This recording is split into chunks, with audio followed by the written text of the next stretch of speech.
Welcome back to our campaign game number 4 of 5 Parsecs from Home, 3rd edition by Nordic Weasel Games. When last we left our intrepid adventurers, quite a bit has happened. First off, if you watched our last few videos, our last video actually, we lost Catalina Avarice and Amberix Kimra. They rolled very poorly, even with my story point rerolls. They both died. So unfortunately, that means our fearless leader Vector actually went into a depression and is missing this game. So in this game, we have Ajax Ramirez, we have Lynn Scott, who just got off the surgery table and is back in action, and then we have Ember Tavros. Now, Ember is second in command here right now, since Amberix is dead. So she's going to be leading this next job. Also, two of them, knowing their leader was going to be out of action this game, two of these companions went to get some temporary help and recruited some, they have a patron job they have to do. Maybe we'll say that the patron lent them these two companions. Now, this is Odessa Locke, and I hope she doesn't die because I use her a lot in Vector's other games. So this is kind of the lead into the story. So what's happening now in Vector's story is actually what happens in the other game. And Odessa Locke she has a bureaucrat background. Her class was Scoundrel, and her motivation is freedom. Now, she rolled good speed, so she's quick. She has good reactions, so she's very quick. But her combat is 0, her toughness is 3, and her savvy's still, her savvy's actually 1, so she's savvy as well. So she's the first companion that was hired, or given by the patron, to make sure that the crew can complete the job that the patron has them on. Next is Bria Switch. Her background is the Tech Guild. Her class is Troubleshooter, and her motivation is technology, so those all lined up kind of nicely. She has 2 reaction, a normal speed, normal combat, and normal toughness, but she also has +1 savvy. Both of them are armed with a handgun, and no one's gonna use Abuelita's weapon now. In fact, Ember is now carrying Catalina's machine pistol and a frack grenade that was found on the battlefield. Ajax is carrying Abuelita's needle rifle. He refuses to let anyone else use it. And which will be good because it's a 2-shot weapon, and since he can do it on the move with his battle visor, rerolling 1s to hit, I think that'd be good. Got to remember his combat armor, 5+ save, and he also has a frag grenade. And lastly, Lynn Scott is armed with Ajax's old blast rifle. Figured that would be a good weapon. Got the +1 damage, even if it's a shorter range, and she has a handgun.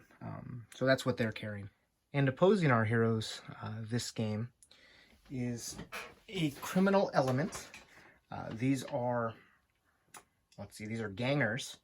There's 2 specialists and 1 lieutenant. So the lieutenant right there in the middle, this cyborg-looking guy with the baseball bat. Everybody here basically has a scrap pistol and a melee weapon.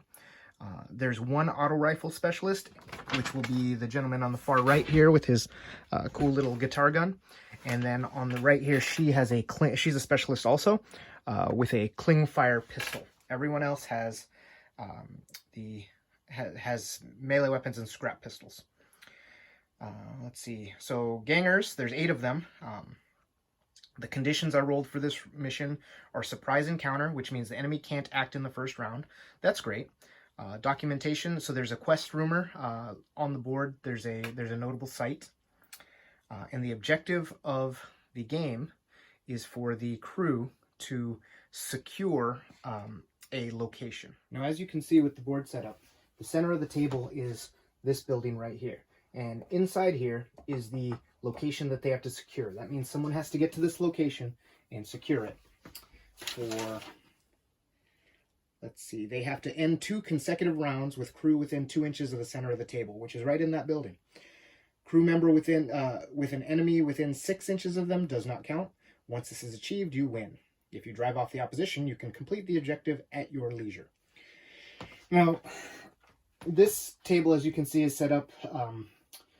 This crew had to go, not off-world, but they kind of had to go on the other side of the planet, part of there's a bigger city, and this is the slums of that city.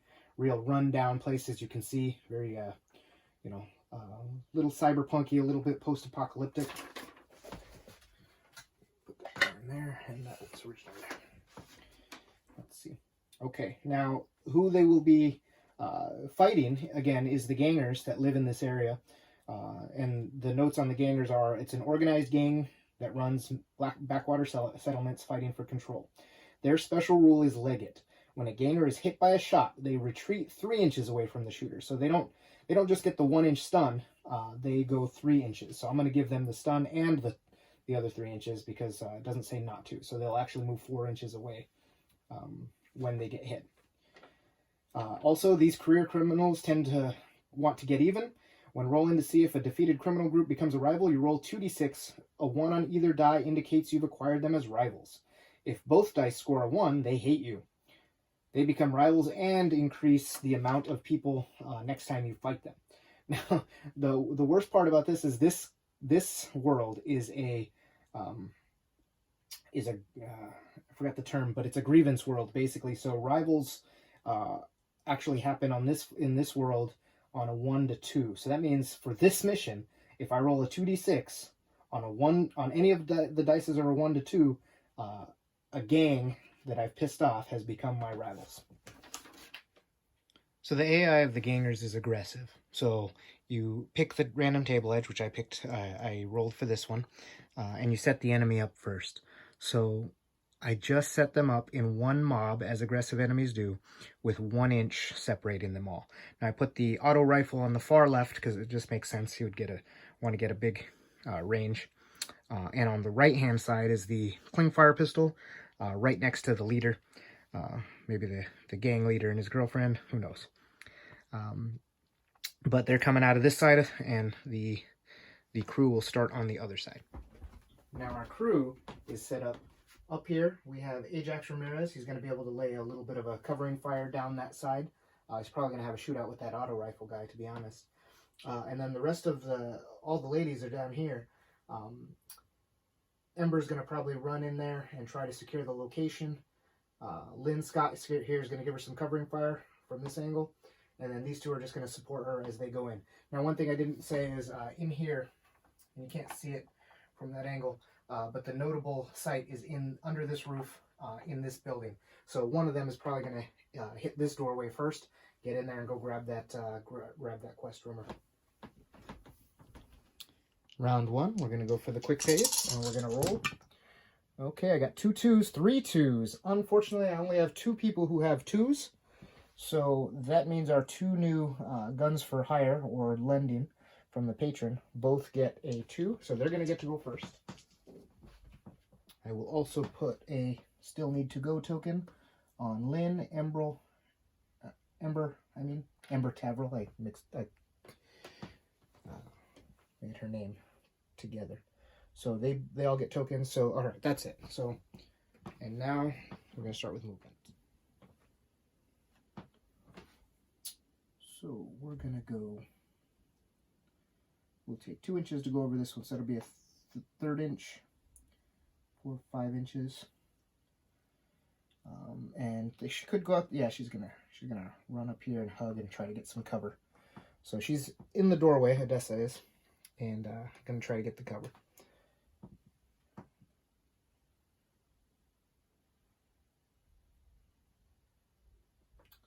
Now, Bria has a speed of 4, so she gets to go 1, 2, 3, 4, and she's gonna hide around this corner. They only have handguns, so the range is definitely not within shooting range, so they're not gonna try to get within shooting range. They're just gonna stop right there. And that's for the first turn. They have gone. So that's the quick phase. Now the opponents get to go. Now, the opponents are aggressive enemies. And the aggressive enemy AI says aggressive enemies with opponents in sight will advance at least half a move towards them, attempting to remain in cover. If they're unable to see or any opposition or are within 12 inches, they will advance as fast as possible towards the nearest opponent, attempting to enter a brawl. So, heavy weapon figures will not move if they have line of sight to a target, and they will not enter a brawl with an opponent that has a higher combat skill. So, that means Ember is fine from most of them coming in to get her. But for the most part, these guys will move half inches, so their movement is, they have a 4-inch move. So they're going to go half. She sees her, so she's going to go half inches, 1, 2, 3, 4, to stay in cover. Cling fire pistol is not going to have the range to shoot 12 inches. Oh, well, maybe she will. So, yeah. So, this is the first time I've shot a cling fire pistol. So, a cling fire pistol has 2 shots. It's focused, and it's terrifying. Damage 1. So, I need 6s to hit. No 6s. So she's okay.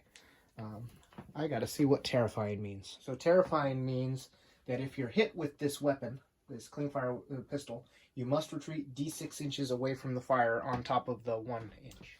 The next person who has line of sight here will move up and also fire. He's only going to move half, so he's going to move to there. He's going to hug cover a little bit, and then he's going to try to shoot. He needs a 5 or 6 to hit, and rolls a 6 and a 5. So Odessa is already taken out, so that's unfortunate. That was the leader of the game.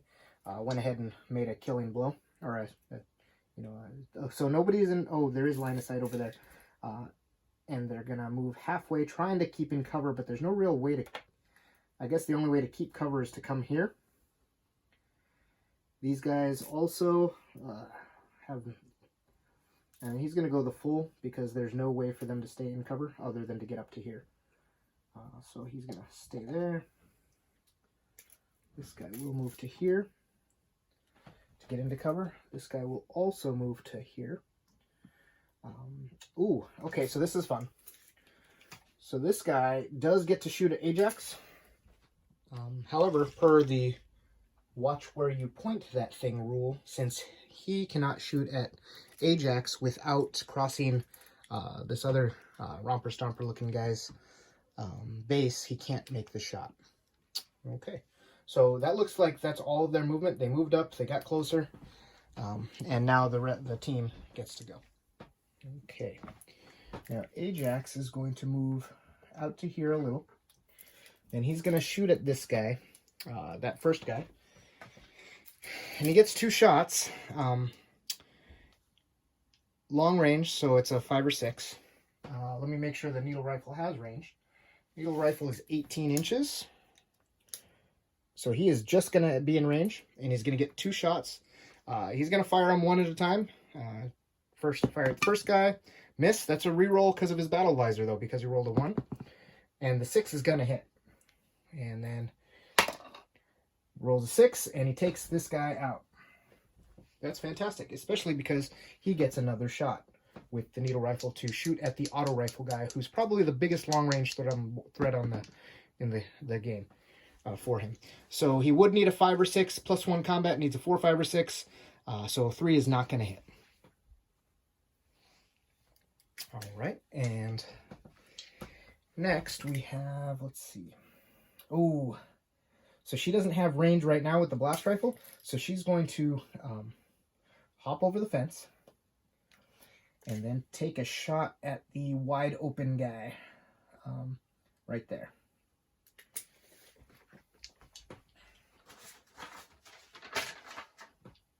Just to make sure he's wide open, I'm going to...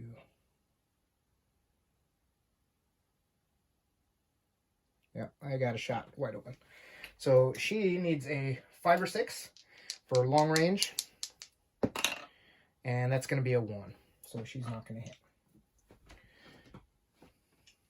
And lastly, Ember, let's see what she has. She's carrying a machine pistol with a range of 8. Got to take that into account as she's going in. So she's probably just going to go in. She has a movement of 5. 1, 2, 3. Let's see. So 5 is to there. She has 2, she could go 2 more movement. She has no range with her pistol, and she doesn't have any other way to hurt them, so she is going to take her 2-inch movement. She can take 1 inch to open the door and 1 inch to go in. So she is just inside the door and safe from them. There is the notable item right here in this corner. So she is about 3 inches away from it. I mean, oh, and you know what was really cool for her? Not very exciting for the mission, but there's a door right here that can make her get right into the center of the board. And the center of the board is this piece right here. So I'm going to go ahead and say there's a console here. They have to download some information from it. In fact, why don't I put this cool little console mini that I painted up right there. So she has to get there for 2 rounds and download the information. Okay. So that is the end of the good guy's turn. That is the end of the full round, actually. So we're going to go ahead and roll. We have 1 less dice now. So there's only 4 characters alive, or in combat. And we are going to roll. Okay, we got 1-1. So that's good. I am going to give that 1 to Ajax, for the reason that he's got some people in the open here, right here, that he can shoot, and that would be very helpful to take out 1 or 2 more of them. Unfortunately, on this side of the field, that is not the case. Well, yeah, those guys will move into cover, so he's going to take the shots. So he's going to go ahead and not move, and he will shoot first at the guy with the auto rifle. And that's going to miss him. He's going to shoot at him again. That's a 6. That's going to hit him. See what happens to him. That's a 4. That is going to take the auto rifle out. So the Ajax, just from his sniper perch up here, just took out the longest range opponent. My bad. I did not roll panic. So they have a panic one. Oh, I missed a couple rules. Actually, they're supposed to jump back. Okay, I'm going to start doing it better this time. I will do panic. Panic is 1 to 2 per casualty. And I rolled a 6, so no casualties this turn. There is 1 casualty that I will roll for at the end of this turn right now. And I got to remember to do that. And that is... Okay, so that's it for him. Now the bad guys go. But first I'm going to go ahead and put some markers here to remind myself that those 2 characters have to go. And then we will have the enemies go. Okay, so she has line of sight. Looks like she has line of sight at Lynn. So does he. So does he. So does he. He does not. Okay, so he's going to go ahead and move full 4 inches to get closer. So we're going to go 2, 3, 4 to stay in cover. He's going to try to go up into this garage door here and use the cover there so Ajax can't shoot him. Although if he were smart, he would have avoided Ajax's crack shooting there because it took out 2 of his buddies. Now these guys can see everybody, so they're going to go 2 inches there to stay in the cover. He cannot fire. This guy is going to move his full 4 inches to get as close to cover as he can. He's also going to move up 4 inches to there. So they're hugging this this wall. Now it doesn't make sense. She's going to flank. So she's going to go onto this side. She's still... does she have range? Ooh, that might be close. So I'm going to use the old measuring stick here. That would have made sense for her to... Okay, so she came around. She's very close. Next turn, she's going to move up to get another clean fire shot, since her weapon was terrifyingly effective in the past. Oh, actually, it wasn't. It was the leader who shot. This guy has a scrap pistol. I'm sorry, I did that out of order. Let me make sure the scrap pistol could have hit 9 inches. I actually don't think it would have had range. Yeah, so I didn't do anything out of order. None of the weapons have range. They're creeping a little closer now that they see they're getting fire and some of their comrades are going down. Little slow, but it is what it is. Okay, so they're done. So now just Ember and Bria have to go. So first, Ember is going to get in here. She's actually not going to... She's actually going to move 1, 2, 3, 4 to get into range of this. She's actually going to take cover behind it in case anyone goes through that door. And quite frankly, it looks like someone's going to go for that door. So she went right past the notable object to get in there. And then Bria is going to go 1, 2, 3, 4 and 1 inch in there. So she's starting to look for the notable object.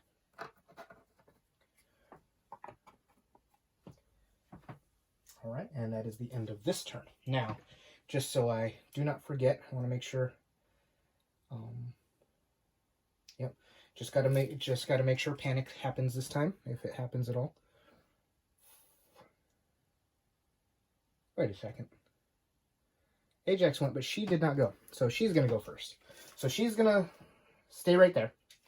She is going to take a look at this leader right here, and within range, she's actually going to smartly, I think this is smart, she's going to scoot back a little, and then she's going to take a shot, because they have to come closer to her to shoot. So I think that's what she would do. She does need a 6 to hit this guy. I guess she could have rerolled 1s, but I'd rather take the possible 6. So she misses. That's going to miss. Unfortunate. She doesn't have anything... I mean, I guess she could have gone closer and got a better chance, but she's not that good, so that's not going to happen. Okay, and so now it's done. Now we roll panic. Lost the auto rifle guy here, so we're going to roll for that. So far, it looks like 1, 2, 3, 4, 5 opponents have gone down, or no? Who am I missing? Well, I'll be. I forgot this guy. So he runs out here, 4. And then that was last turn. And then this turn is he would run again. So he's just going to be here. That's what he would have done. He's a melee guy. So I messed that up. It happens. Like I said, if you watch my videos, you'll realize I'm just a gamer dad who I'm not great at rules. I enjoy the game and I do the best I can. And I always try to make it fair, but I also... I always try to make it harder for myself, and because I do accidentally screw up on the rules a bunch, that's just who I am. I always try to make it harder for me, so I give them the best situation. Probably because I play Kingdom Death, and that's kind of the rule, and it's such a fun rule, where you make everything the worst thing that can happen for you. I'll use my story points to try to negate those if I can, but okay. So I didn't roll yet for panic, so on a 1 or 2, a 6. So nobody runs away. These gangers are fine. They're hanging out, and so now we are going to continue on. So let me check the victory conditions real quick. So it says specifically, end 2 consecutive rounds with the crew within 2 inches of the center of the table. A crew member with an enemy within 6 doesn't count. So right now, actually, none of this counts. So these gangers are in the way. So Ember has to go and help with this fight. So she's gonna. But there's a lot of them, so she might take her time. So we will see. So first we got to roll for... I'm going to roll these ones because they're a little easier to see. I got my 4 companions. And I got 2 2s again. So Bria will get to go first, which is not helpful. And nobody else will. So that didn't work. Oops. Okay, so we got 1 token here, 1 token here, and 1 token for Ember, which is fine. I would rather her have to go later anyways, which is fine. And then Bria is going to go with her 1 dice. So she's going to get to go first. She is going to... wow. She's going to go get the notable object. She's going to come in here and grab it. So they will get another quest rumor. That's cool. And then next turn, she will try to help out with the combat. Now these guys, So they see her, and they got to keep in cover, and that's part of why I kept them there, right? So everybody here is going to get closer. She's the closest, so they're going to come for her. And they're going to go 2, trying to stay in cover. Well, they can't stay in cover from there. So let me check the aggressive rules. Again, aggressive enemies with opponents in sight will advance at least half a move towards them. It doesn't say half. Attempting to remain in cover if possible. It's not possible. And so they're unable to see opposition. So they are able to see opposition. So they are actually going to go after who they see. So they're going to ignore Ember and Bria for now, and go right after who they can see. Now they cannot enter. They cannot get into cover for right now. So they are just moving forwards. They're all kind of going as a team, which makes sense. But I will do their shots first. So because you're not supposed to. As I've been reminded, you can't do it that way how I used to, where I move all the guys and then shoot all the guys, and you don't do that. But I try to make it fast and fun, right? So this is within 9, behind covers. Needs a 6, now needs a 5. That 2 is going to miss. Okay, he needed a 5 because he's the leader. Now this guy is going to also advance, and he's going to move to here. Well, actually, technically, you go 1, 2, 3, 4. Because you can't really run right over that without any movement penalties. Now he is actually just out of range, so he won't. And now she will run forwards, trying to shoot right over this. That is 10 inches away. The cling fire pistol has a 12-inch range, so she's going to get her 2 shots. Gonna need 6s for this. Double 1s. There should be a that should have exploded or something. If that were me playing 40k with a plasma pistol, she'd be dead. But did not happen this time. This guy also can see her, so he is also going to say rawr and charge. This sumo, he's a little slower than his buddies, but he's coming. And you don't want him to get in combat with you. And then lastly, this guy, he does see Ajax. So he is going to attack or try to get to Ajax as smartly as can while in cover. Now, there's not many options for him to get into cover. He can go to here, but that's not going to be cover from Ajax. So, unfortunate. But I think he gets a shot. 9-inch shot, just out of range. So, they're moving up. They're trying to get their shots. Nobody else can get them. That was a good thing that he took out that auto rifle, and maybe they were a little unfortunate that they didn't have any longer range weaponry. Okay, now after the enemy phase, we get back to the heroes who have tokens still. So right here we have Lynn Scott. Hopefully she makes her first kill this time. Actually, I have to be reminded the first kill went to Ajax, so he gets that experience point. But Ajax himself gets to shoot with a needle rifle. He's going to go for this guy back here. Again, he has 2 shots, and he actually doesn't have a shot at anyone else. So he's going to have to go ahead and... I mean, I guess he could move over here and get better position, but I think he would want to take that guy out first. So he's going to go ahead and take his 2 shots. Should I do 1 at a time? It doesn't matter if I do it 1 at a time this time. But he does get... he's going to aim. So he gets to reroll this one. The first one's going to hit, and the second one's going to hit. And so let's see what we do for damage on him. He's going to take that guy out of action. So far, every time I've hit, the opponent has been killed. So no 1-inch bounce back, and then no runaway because they're a ganger. So that's good.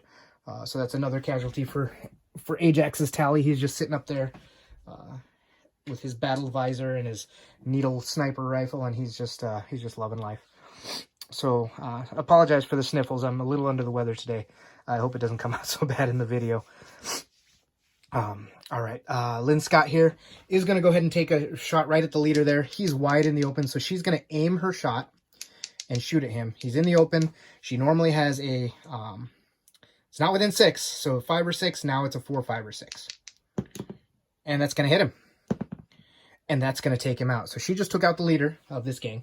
That's cool. So I got 2 casualties to roll. Again, he does not run away. Maybe they should have anybody within 2 inches of him have to roll to run away. But that would be really unfair since they have short weaponry and they're trying to get to me And my team is blasting away, trying to get them before they get swarmed by these angry gangers with melee weapons and scrap pistols.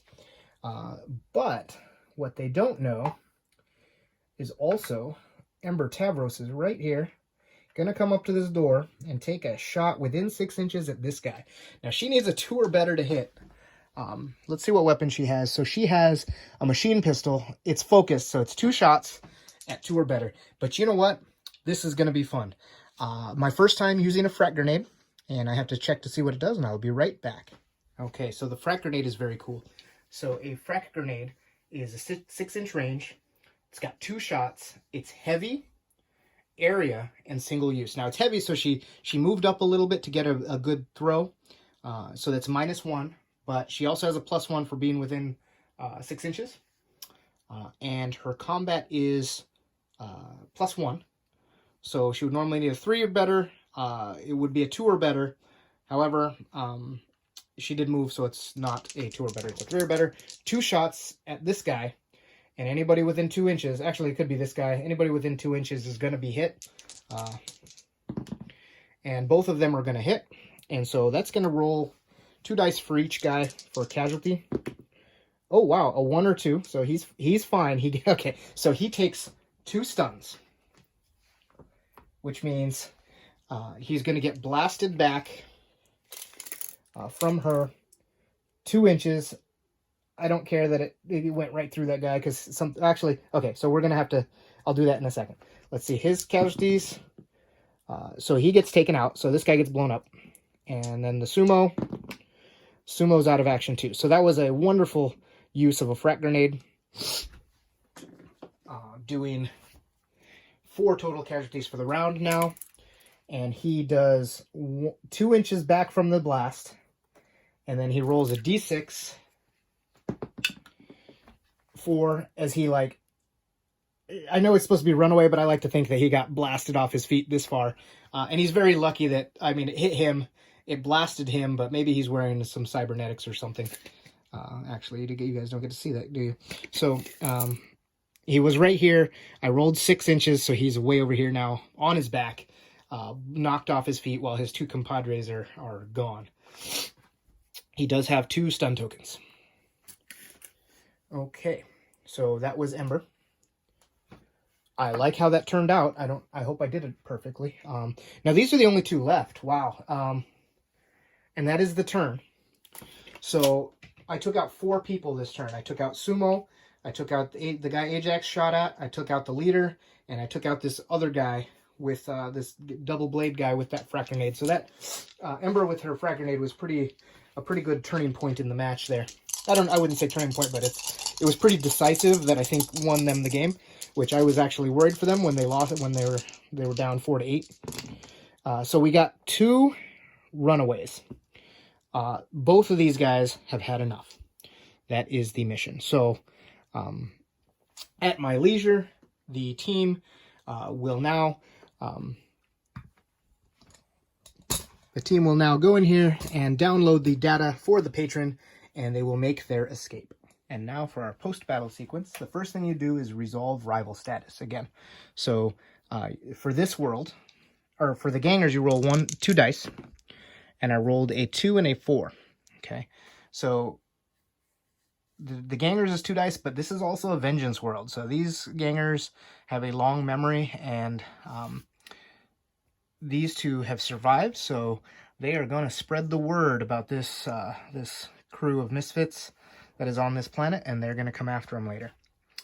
Now we resolve the patron status. So I succeeded in a patron mission. I can add them to my list of contacts. This is actually, though, this patron job that I took was my same wealthy individual that is off-planet. He's in the old planet, but he's a persistent one. So I was actually able to have him give me this quest, or this mission. So let's see. Determine quest progress. I was not on a quest. So not on a quest, so I don't get anything there.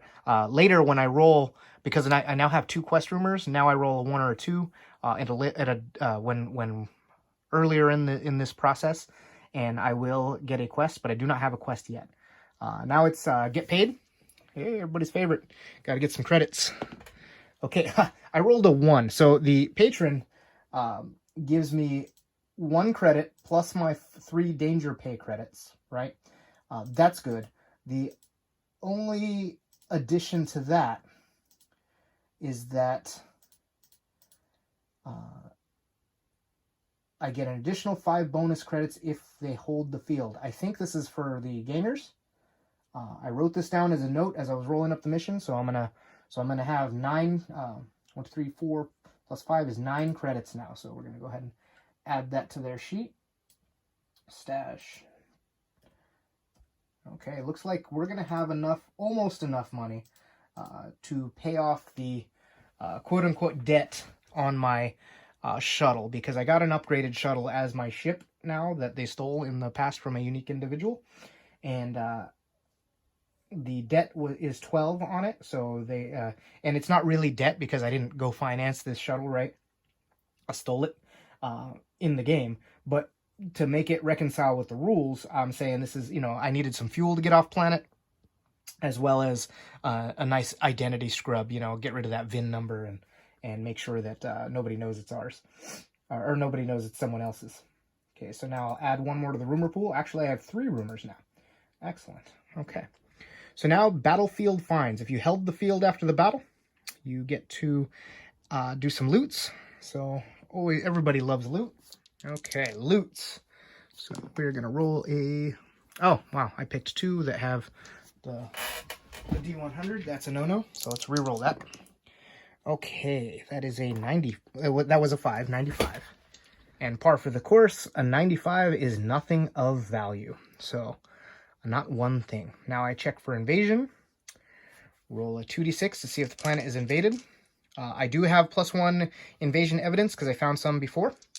-1 if you held the field. So on a score of 9+, and I just rolled a 6, but I should probably have you guys see that.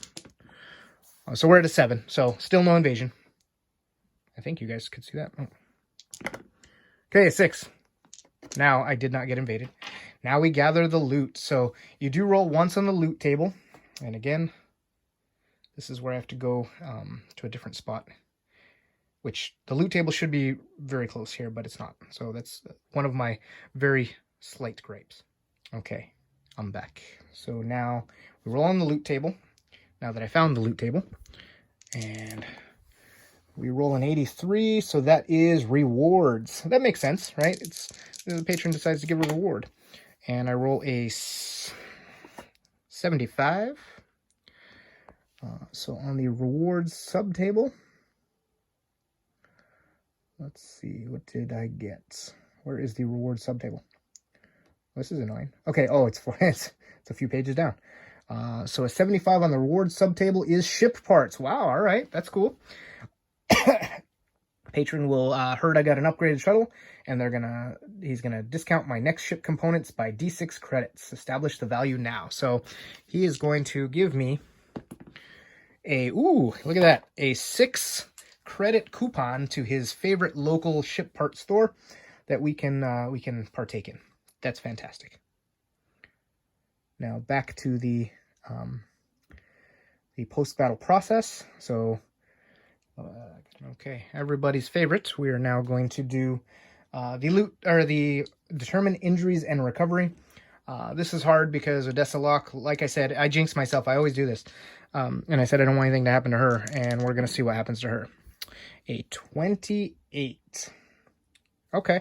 Equipment loss. Random equipment carried is damaged. What is she? She has a handgun. Okay, so she loses her handgun. It's a damaged handgun now.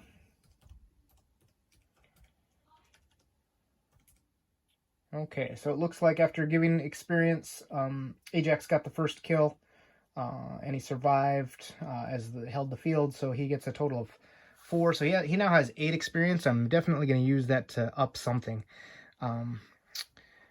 Let's see. 7 points for a combat increase. He's my main sniper shooter, right? So I'm going to give him a combat too, and it makes sense because he's kind of like the soldier type, right? And he has a toughness 4, so I don't need to go up to 5. So that's what he's going to get. So he has 1 experience left now. Lynn Scott cannot The only person who can level after that is Bria Switch.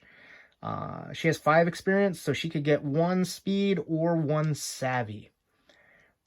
So she is movement 4. She already has a savvy of 1. She is my tech guilder, technology troubleshooter, so I'm going to go ahead and give her a savvy. She already has a savvy 1. This is the perfect time to give her a savvy 2. But I haven't had to use that yet, so I'm going to go ahead and give her a speed 5 to... no, you know what? I like savvy 2. I like the idea that she's my techie. Maybe she's even my... maybe she will become my pilot. Who knows, right? Okay, invest in advanced training. I have enough credits. I'm not going to yet. Purchase items. All right. Okay, so it is the purchase items phase. You can upgrade your ship at this time. I like the idea of them upgrading their database on their shuttle because it's 10 credits. And since I only I got the 6 credit coupon from my patron, I think it makes sense to be able to have a database for my ship, extensive database, so I know more information about the planets I'm going to in the future. Sounds cool for the story, but really it was only because I don't have that much money and I wanted to get something. So that's that. Now, I can buy guns, blades, handguns, blades, colony rifles, or shotguns for a credit each. I'm going to go ahead and buy a shotgun for Odessa, since her handgun was busted up. So that's going to cost me a credit. And then I'm going to I'm going to go ahead and take one of those rolls on a military weapon, gear, or gadget table. Now, I'm pretty sure I want to try for gear. Page 28.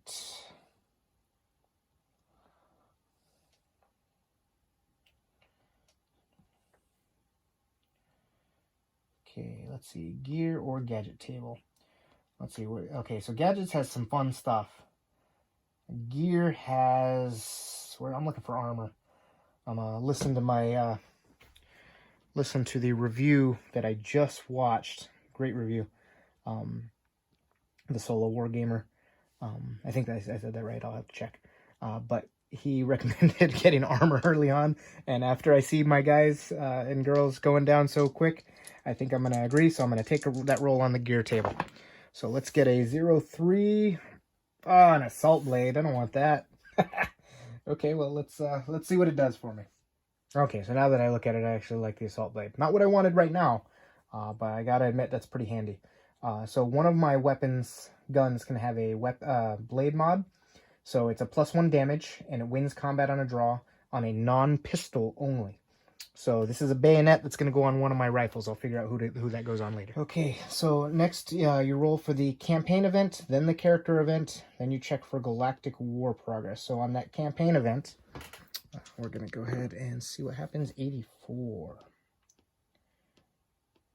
The sector news networks are awash with rumors of war. While you remain on this planet, any roll for invasion is +2. So now I'm at a +3 for invasion. Well, that naturally, right? I just got off the last planet. It got invaded. We jumped on a cargo freighter with a bunch of other refugees and evacuees since we didn't have our own ship, right? Before we got onto this planet and stole a ship. So that makes sense. The planet that's already invaded is close. And so people are thinking that it's going to happen here next. Okay, that's cool. So character events table. Let's see who gets the character event. That would be number 6. Okay, so 1, 2, 3, 4, 5, 6. So Bria, our hacker techie, she gets to roll on the character event table. I did it again. I'm going to re-roll that one to be a 2. Okay. All this endless violence is depressing. This is exactly what I rolled for Vector last time. The character refuses to participate in any battle during the next campaign turn except for an invasion battle. Get a story point as they gain a new perspective on life. Okay, I will take it. It's unfortunate because it's the same thing I just rolled with Vector. But it makes sense for my story because she's not part of the crew right now, right? This is only temporary help. Odessa's sticking around, and Bria's not. for right now. So Odessa is going to stick around. And lastly, I have check for galactic war progress. All right, well, let's see what's happened so far. So in the planet we fled has some progress. Let us see where, if there's any progress. There is. See if I have any notes about.